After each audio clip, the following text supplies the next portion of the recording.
In today's video, I'm going to teach you how to make someone an admin on Google Workspace.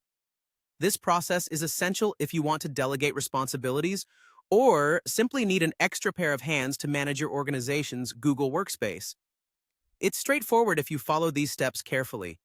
First, head over to your Google Workspace dashboard. If you're not familiar, this is the hub where you can manage all the settings and permissions for your organization's accounts. Once you're there, look for the section labeled Account.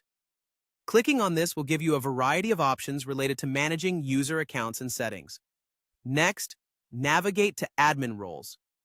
This is where you define what different administrators in your organization can and cannot do. It helps to know a bit about what roles are available and what each role allows a user to accomplish. You're going to be assigning one of these roles to the person you want to make an admin, so it's crucial to pick the one that fits best with the responsibilities you want to delegate.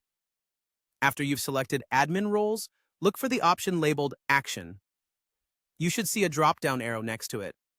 Clicking on this drop-down will reveal a list of possible tasks you can perform for user roles. Among these options, locate Assign Admin and give it a click. This is where you will initiate the process of granting admin permissions. Assigning someone an admin role in Google Workspace is a significant step, as it gives them special access to organizational tools and data. So, double-check the person's credentials and ensure they are the right fit for the admin responsibilities. If everything looks good, proceed with assigning them the role. Once you've completed this, Google Workspace will update their permissions, and they will now have access to the new administrative tools and responsibilities according to the role you've selected for them.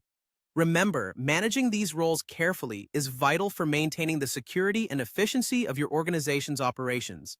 If you're ever in doubt, Google Workspace has elaborate documentation that can help guide your decision on which admin role best fits the tasks you need assistance with.